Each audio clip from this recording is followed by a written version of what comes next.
Sinivusele siphinde sinemukele eMaswati lamahle yemukela nati tindzaba takho leliphephandzaba le-Times of Eswatini utfundzelwa nguMelusiwe kaDlamini. Njengoba ti-70 tembuso tigadze ingcenye leyasala kudluladlula wato kule nyanga, letinye taleti-70 letifaya ekhatsi leto letihola ngephasi kwa grade A na B setivakalise kungajabuli ngendlela luhlelo lelineke ngayo njengoba tingeke tikhushulelwe imali yato njengaletinye ti-70 letihola ngaphasi kwa grade C kuya ku-F.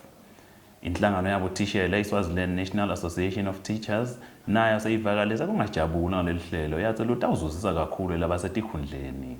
Libandla le-Land Management Board selikumisile kukhontiswa nekwabiwa kwemhlaba endzaweni yaseSigombeni njengoba luphenyo ngekwabiwa kwemhlaba lokungekho emtsetfweni kule ndzawo lisachubeka.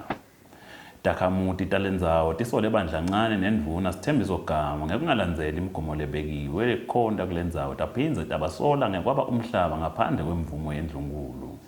Sichubeka nato tindzaba. Lijaji Faith Dlamini sewukhiphe isijubo lesimisa siteleka set-70 taseMaloma futhi wabatisa kutsi kumele tibuyele emsebentini.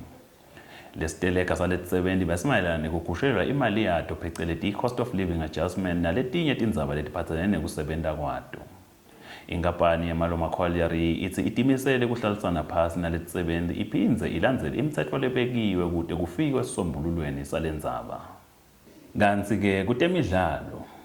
Njengoba indzebe ye-8-Bed Trade Fair Cup isondzela, kunembuto loselokude lonemphendvulo yawo. Ngubani lotabe adlala kulo mncintiswano emkhatsini weManzini Wanderers ne-Red Rhinos njengoba kushintsha kwe-Red Rhinos ibe yiManzini Wanderers kusasangakafiki emaphetselweni.